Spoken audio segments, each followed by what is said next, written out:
Hello बच्चों, इस video के अंदर हम बात करने वाले हैं प्रीवियस ईयर क्वेश्चंस जो एचएससी बोर्ड के अंदर जितने भी एमसीक्यूज पिछले कुछ सालों के अंदर आपको एचएससी बोर्ड में पूछा गया है वो सारे एमसीक्यू के क्वेश्चन के और सॉल्यूशन के साथ हम इस वीडियो के अंदर बात करेंगे। ठीक है बच्चों, तो ये एक बात ध्यान देना जरूर कि मैंने यहां पे आपके सामने क्वेश्चन लिखा है, क्वेश्चन के साथ इसका आंसर जब मैं बताऊंगा तभी इसका एमसीक्यू में ऑप्शन क्या था उसके बारे में भी हम डिस्कस करेंगे। ठीक है, और साथ साथ बच्चों कौन से एमसीक्यूज 2022 में जो थे वो वापस से 23 में रिपीट हुए थे। ठीक है, ऐसे टाइप के एमसीक्यूज प्रोबेबल है आपको इस साल भी पूछा जा सकता है, इसलिए ध्यान से वीडियो को देखते रहना और कौन से एमसीक्यू जो रिपीट हुए मैं बताऊंगा उस समय नोट जरूर करना। ठीक है, और यहां पर यह भी एक पॉइंट नोट करना कि कौन से चैप्टर से एमसीक्यूज ज्यादातर रिपीट हो रहे हैं, क्योंकि प्रोबेबल उसी चैप्टर से ही वापस से रिपीट होने के चांसेस फिर से रहते हैं। ठीक है, okay, let's start this video बच्चों। और वीडियो को स्टार्ट करने से पहले एक लिंक डिस्क्रिप्शन बॉक्स में मैंने टेलीग्राम ग्रुप का दिया हुआ है, उसको ज्वाइन कर लेना। वहां पर नोट्स, इंपॉर्टेंट फिजिक्स के सॉल्यूशंस के साथ, पीवाईक्यू क्वेश्चंस के साथ मैं प्रोवाइड कर रहा हूं, तो जरूर ग्रुप को चेक कर लो। ठीक है, चलो स्टार्ट करते हैं बच्चों। सबसे पहले हमारा क्वेश्चन जो है we are starting with 2023 MCQs. ठीक है, चलो पहला question, if n is the number of molecules per unit volume and d is the diameter of the molecule, the mean free path lambda of the molecule is. देखो ये बच्चों KTG से related सवाल है, आपको केटीजी में ये question मिलता है और डायरेक्ट पहले ही पेज में इसका फॉर्मूला है कि आपको मीन फ्री पाथ का फॉर्मूला क्या रहता है, मीन फ्री पाथ लैम्बडा से बताया जाता है 1/√2 पाई n d स्क्वायर, ये फॉर्मूला रहता है। और यही आपका पहला एमसीक्यू का था और डायरेक्ट सिर्फ आपको थ्योरेटिकली ये आंसर पता होना चाहिए था, आपको 1 मार्क्स आसानी से मिल गए रहते। ठीक है, तो ये एमसीक्यू को याद रखो, केटीजी चैप्टर से है और इसका आंसर करेक्ट ये है। ठीक है, बाकी आप बहुत सारे ऑप्शंस थे वहां पर मैं उसको प्रोवाइड नहीं कर रहा हूं। ठीक है, अब बच्चों दूसरा सवाल देखो, y equals to a plus B bar दिया गया है इसके ऊपर, मतलब वो नॉट बताया गया है, is the Boolean expression for. Semiconductor से सवाल है ये आपका, और इस तरह के हम जब भी एक्सप्रेशन को देखते हैं दिस इज नॉर गेट। कौन सा गेट है ये? NOR gate. बच्चों ये इंपॉर्टेंट है, आप NOR gate, AND gate, NAND gate, ये सारे गेट्स के बारे में अच्छी तरह से नॉलेज रखो। एमसीक्यू रिलेटेड तो सवाल रहते ही हैं, लेकिन यहां पर आपको पूछा भी जा सकता है कि NOR gate, AND gate, NAND gate 3 marks के लिए, 2 मार्क्स के लिए कि इसको रिप्रेजेंट करो, या फिर इसके रिलेटेड गेट से रिलेटेड सवाल आपको मिलते ही हैं इस चैप्टर से। ठीक है, तो ये एक एमसीक्यू आपको प्रिपेयर कर लेना है। ठीक है, और इसके साथ आप कंपैरेटिवली दूसरे भी एमसीक्यूज तैयार करो। देखो ऐसा नहीं है कि इसी एमसीक्यूज को तैयार करके जाना है। नैंड गेट क्या होता है, अब इससे आपको आइडिया पता चल रहा है कि नॉर गेट है ना, एंड गेट, नैंड गेट, इन सब की भी प्रिपरेशन आपको इसके साथ कंपैरेटिवली करना चाहिए। ऑल राइट बच्चों, चलो अब आते हैं अपने नेक्स्ट क्वेश्चन नंबर 3 पे। मैं सारे बच्चों इसके सॉल्यूशंस यहां सामने लिखूंगा। अभी आपका थर्ड क्वेश्चन जो है वो है, if a circular coil of 100 turns with cross section area 1 metre square is kept in a perpendicular to magnetic field of 1 Tesla, the magnetic flux is। अब बच्चों इधर है ना, आपको ये समझने वाली बात है कि मैंने सारे क्वेश्चंस पूरा नहीं लिखा है। ठीक है, बस मैंने यहां पे आपको आइडिया दे दिया है कि इस तरह से आपको एमसीक्यू पूछा गया था बोर्ड एग्जाम में, और मैंने उसको थोड़ा सा सिंप्लीफाइड फॉर्म में कर दिया है। अब यहां बच्चों आप लोगों को in a circular coil number of turns कितने? 100, मतलब n की वैल्यू आपकी 100 है। ठीक है, 100 टर्न्स। आ जाओ फिर आगे, क्रॉस सेक्शनल एरिया, मतलब एरिया के बारे में बात किया है 1 मीटर स्क्वायर। ठीक है, उसके बाद बोला है kept perpendicular to magnetic field of 1 tesla, मतलब आपको बी की वैल्यू दी है 1 टेस्ला जो कि परपेंडिकुलर है। ठीक है, ओके, इसका फॉर्मूला होता है phi = b × a। ठीक है, अब यहां पे b की वैल्यू आप लोगों को दी गई है, b, अब flux is directly proportional to number of turns into b × a होगा। ठीक है, तो नंबर ऑफ टर्न्स 100 है, मैग्नेटिक फील्ड 1 का है और एरिया भी 1 का है, तो 100 ही टर्न्स आएंगे, तो फ्लक्स भी कितना आएगा? 100 आएगा। तो आपका ऑप्शन बच्चों एग्जाम में क्या क्या दिया गया था? ऑप्शन आपका था 1 वेबर, दूसरा ऑप्शन था आपका 50, सी ऑप्शन था आपका 100 और डी ऑप्शन था आपका 200। तो correct option was C, that is 100। Clear, एकदम सिंपल स्ट्रेट फॉरवर्ड फॉर्मूला लगाकर आपको इसका एमसीक्यू का आंसर मिल गया रहता। ठीक है, आई होप तो समझा है। नेक्स्ट क्वेश्चन पे बढ़ते हैं हम, क्वेश्चन नंबर 4 की तरफ।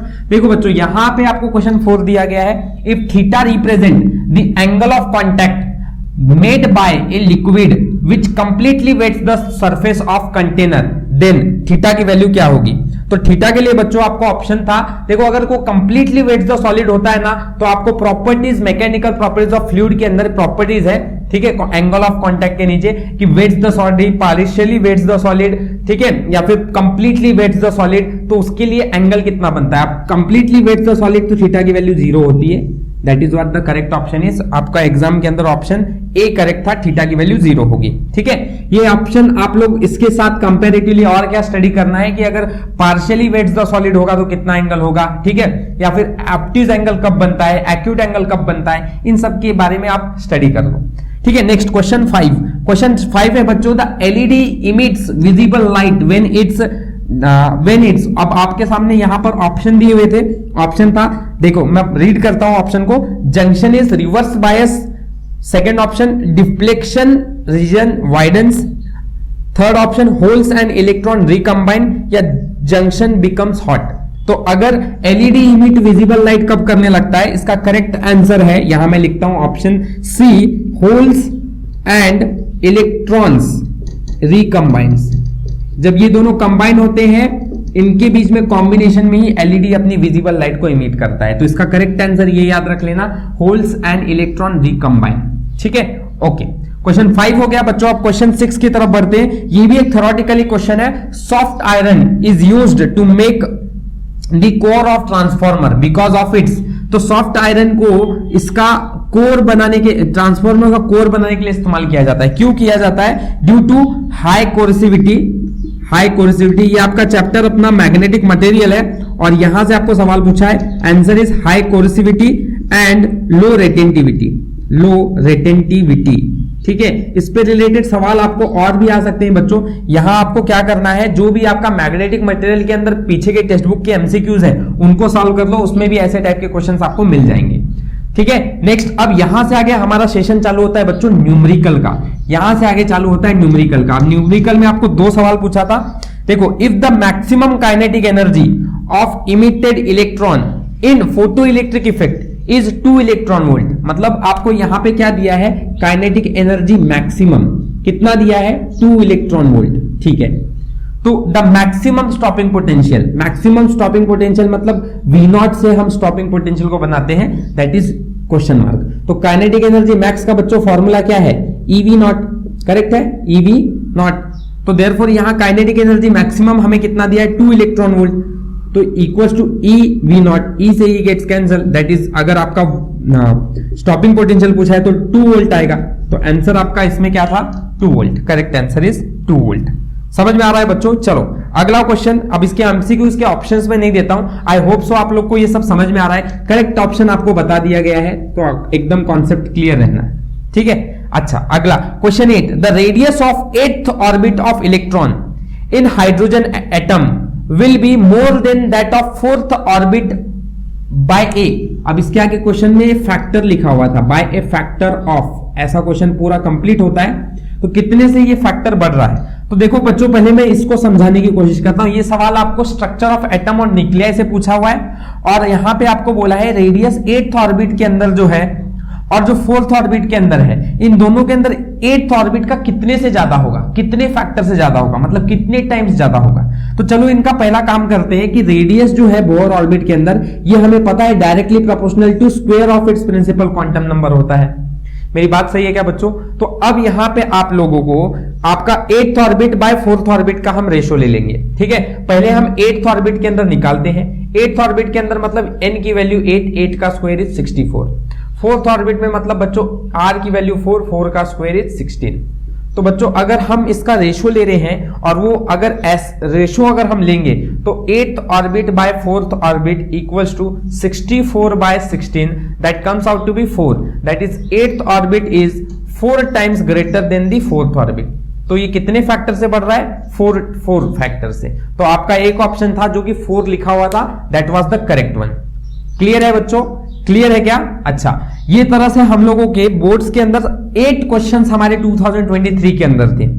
अब ऐसा ही सिमिलर टाइप का क्वेश्चन अब 9th नंबर और 10th नंबर, ये 2 एमसीक्यूज में यहां पर करा रहा हूं 2023 के अंदर, पर यही दोनों सिमिलर क्वेश्चंस बच्चों आपको 2024 के भी बोर्ड्स के अंदर मिलेंगे, ठीक है। अब वो क्वेश्चन मैं आपके सामने यहां पे बता देता हूं, ठीक है। वही क्वेश्चंस आपको प्रिपेयर करना है और इसको अच्छी तरह से प्रिपेयर करो, क्योंकि यही 2 क्वेश्चंस आपको 2022 में भी पूछा गया था, तो frequency is the correct answer, क्योंकि फ्रीक्वेंसी जो है वो हर मीडियम में क्या रहती है, सेम रहती है, चाहे लाइट मीडियम हो, ठीक है, चाहे एयर मीडियम हो, ग्लास मीडियम हो, कोई भी मीडियम हो, उसके अंदर आपकी जो प्रॉपर्टी है लाइट की ये हमेशा सेम रहेगी। ऑलराइट, क्लियर है। ये similar question 2 times in 2023 and also in 2022, 2 बार ये सवाल आपको सिमिलर इसी कंसेप्ट से रिलेटेड पूछा गया था। आई होप सो समझ में आ रहा है। अगला सवाल बच्चों, अगला सवाल, थर्मोडायनेमिक्स किसके साथ कंसिस्टेंट है? पहला ऑप्शन था आपका momentum, that is not correct, क्योंकि मोमेंटम का कुछ सवाल ही नहीं आता है, ठीक है, first law. Second is energy, which is the correct option, क्योंकि एनर्जी जो है यही बात बता रही रहती है first law of thermodynamics, energy neither be created not be destroyed, it can be transform from one form to another form, तो वो करेक्ट है। बाकी सी ऑप्शन मास दिया गया था और डी ऑप्शन वेलोसिटी दिया गया था, तो इन तीनों चारों में से करेक्ट ऑप्शन आपका बी ऑप्शन था, दैट इज एनर्जी, यही करेक्ट है। और सिमिलर ये भी क्वेश्चन आप लोगों को बच्चों सेम बात मैं बोल रहा हूं 2022 और 2023 दोनों पेपर में आपको पूछा गया था फरवरी की, तो ये दोनों एमसीक्यूज आपके लिए इंपॉर्टेंट है, इसका स्क्रीनशॉट ले लो अच्छी तरह से, इन दोनों एमसीक्यूज को दिमाग में रख लो, ये दोनों आएंगे, शायद वापस आ जाए, या फिर ऐसा सिमिलर मत समझो, ऐसा सपोज करो कि 2022-23 के दूसरे जो एमसीक्यूज है वो भी 24 के अंदर सिमिलर टाइप में रिपीट हो सकते हैं। ऑलरेडी एमसीक्यूज के अंदर हम स्टार्ट करने वाले, ऑलरेडी 2 हो चुके हैं और अब आगे का क्वेश्चन 1 2 3 4 5 6 में ऐसे लिख रहा हूं, ठीक है। पहला question, the average value of alternating current AC over a full cycle is always, full cycle में हमेशा आपके अल्टरनेटिंग करंट की वैल्यू 0 होती है। नेक्स्ट आ जाओ, an angle eight which maximum torque is exerted by the external uniform electric field on the electric dipole is, तो बच्चों इसके लिए आपको पहले फॉर्मूला पता होना चाहिए, टॉर्क जो इलेक्ट्रिक डायपोल की वजह से होता है वो P into cross E sine theta होता है, क्या होता है, साइन थीटा होता है, ठीक है। अच्छा, अब अगर मैक्सिमम एंगल इसके अंदर कुछ हो सकता है तो साइन थीटा की वैल्यू जो मैक्सिमम होती है वो 90 पे होती है, तो साइन 90 कितना होता है बच्चों, 1 होता है। साइन 90 अगर 1 है तो फिर आपकी वैल्यू कहां पर मैक्सिमम होगी, ऑप्शन ए, दैट इज π/2, ठीक है, कितने पे, 90 डिग्री पे, तो इसका करेक्ट ऑप्शन आपका 90 डिग्री था, π/2। क्लियर है, चलो दूसरा सवाल भी क्लियर हो गया। तीसरा सवाल बच्चों, the root mean square speed CRMS इसको बोलते हैं of a molecule of gas is proportional to, किससे प्रोपोर्शनल होता है, ठीक है, इज प्रोपोर्शनल टू। तो इसका ऑप्शन बच्चों आपके सामने ऐसा था कि टेम्परेचर से रिलेटेड था, तो हमें तो पहली बात ये याद रहना चाहिए कि CRMS का फॉर्मूला क्या होता है, √3RT/m रहता है। तो यहां पे अगर आप देखोगे तो CRMS जो है वो डायरेक्टली प्रोपोर्शनल किससे होगा, √T से, मतलब टेम्परेचर से। So square root of its temperature, ऐसा ऑप्शन आपका कोई था जिसमें आप लोगों को ऑप्शन √T दिखाई दे रहा था, तो करेक्ट आंसर वो है। आई होप सो क्लियर है, एकदम सिंपल सा क्वेश्चन था, KTG से सवाल था आपका। Next, the unit of weber per metre square is equal to, तो वेबर पर मीटर स्क्वायर किसके बराबर होता है, तो आपको पता है मैग्नेटिक फील्ड का unit weber per metre square होता है, और इसी को ही हम टेस्ला भी बोलते हैं, तो ऑप्शन डी करेक्ट है, टेस्ला, ठीक है। सिंपल सवाल, एकदम इजी क्वेश्चंस पूछे जा रहे हैं, ऐसे तरह के ही आपको हर एक के यूनिट, डायमेंशन, ठीक है, ये सब चीजें याद रहना चाहिए। अगला सवाल आपका बच्चों related to next chapter, that is हमारा रोटेशनल डायनामिक्स। अब इस पे आपको न्यूमेरिकल पूछा गया था, कैसे सॉल्व करना है आओ देखते हैं। When the bob performs a vertical circular motion VCM and the string rotates in vertical plane, ठीक है, वर्टिकल प्लेन ऐसे रोटेट हो रहा है ये, द वर्टिकल प्लेन, ठीक है, मैं ऐसे बनाता हूं पर आप समझ जाओ कि आप ये 2D में देख रहे, 3D में है तो ये कुछ इस तरह से होगा, ठीक है। तो वर्टिकल सर्कुलर मोशन कर रहा है, ठीक है, इसको हम बच्चों बोलते हैं इसका मिड पॉइंट, मिड पोजीशन, ठीक है। तो यहां पे एक मिड पोजीशन है, वेलोसिटी मिड पे या टेंशन एट मिड पे, ठीक है, हम इसको नाम दे देते हैं tension at mid, tension at upper most मतलब TU लिखता हूं, और टेंशन एट लोअर पोजीशन, ठीक है। अच्छा, अब यहां पर आप लोगों को बोझा है the difference in the tension in the string at horizontal position, horizontal मतलब ये वाला पोजीशन, ठीक है, इस पोजीशन से एंड अपर मोस्ट पोजीशन, मतलब आपको इन दोनों के टेंशन के बीच का डिफरेंस कितना होता है, मतलब आपको T अपर माइनस T मिडल, इसका डिफरेंस कितना आता है वो आंसर देखना था। तो आओ पहले ये समझते हैं कि अपर पे कितना टेंशन होता है। देखो बच्चों, यहां पे सबसे ज्यादा टेंशन रहेगा, ठीक है, टेंशन जो है वो अपर मोस्ट पोजीशन पे कितना रहता है। अब अगर आप सबसे ऊपर वाले पे बैठे हुए हो तो इधर आपको कोई भी टेंशन नहीं मिलेगा, अपर पे कोई भी टेंशन नहीं मिलने वाला है, ठीक है। अच्छा, नीचे की तरफ मिड पे कितना टेंशन होता है बच्चों, जब आप सबसे नीचे मिड पोजीशन पे बैठे हो तो आपको सबसे मीडियोकर लेवल का टेंशन होगा, वो होता है 3 mg का टेंशन। ठीक है, इसको प्रूफ किया जाता है पर मैं डायरेक्ट आपको बता रहा हूं। और एट लोएस्ट पोजीशन पे टेंशन होता है 6 mg का, राइट, लोएस्ट पे 6 mg का टेंशन होता है। तो आपको इसके और इसके बीच का डिफरेंस पूछा गया था, सॉरी वहां पे क्या पूछा है, हॉरिजेंटल में से अपर का, मतलब TM minus TU, mid minus upper करना था। तो बोलो बच्चों, मिड पे तो 3 mg है, ठीक है, और अपर पे 0 है, तो एक्चुअली कितना आ गया 3 mg। देखो ऑप्शन कौन सा है, सी ऑप्शन करेक्ट है, वेरी सिंपल। ऐसे ही सिमिलर सवाल आपको लोअर में से मिडिल का पूछ सकते हैं या लोअर में से अपर का पूछा जा सकता है। तो 6 mg में से 0 को माइनस करना था 6 mg आता, या 6 mg में से 3 mg को माइनस करना था 3 mg आता। समझ में आ रहा है सवाल, ठीक है, आई होप सो ये क्लियर है। नेक्स्ट अगला अपना क्वेश्चन है 6th, that is related with mechanical properties of fluid. बच्चों इसमें क्या सवाल आपको पूछा है, a liquid rises in a glass capillary tube, glass capillary tube का सवाल है, up to a height of 2.5 centimetre, मतलब H की वैल्यू आपको 2.5 सेंटीमीटर दी है, ठीक है, at room temperature if another glass capillary, ठीक है। तो अभी आपके पास पहले वाले में दूसरा था, दूसरे आप सेकेंड सीन में दूसरी कैपिलरी ली है, जिसका having radius half that of the earlier tube. तो हम ऐसा सपोज करते हैं पहले वाले का रेडियस R1 है और इसका जो भी रेडियस है पहले वाले का, उसका रेडियस जो है दूसरे वाले का उसका हाफ है, मतलब R1/2, पहले वाले के रेडियस से आधा कर दिया दूसरे वाले रेडियस को, ठीक है। Of the earlier tube is immersed in the same liquid in it will be. तो अगर यहां पे आपको पूछा है कि हाइट कितनी होनी चाहिए, बाकी यहां हमें ऐसा कुछ लिखा हुआ नहीं दिख रहा है। If another glass capillary having radius half that of the earlier tube is immersed in the same liquid then it will be. तो उसकी हाइट कितनी होगी, ऐसा कुछ सवाल पूछा हुआ रहना चाहिए था आपको।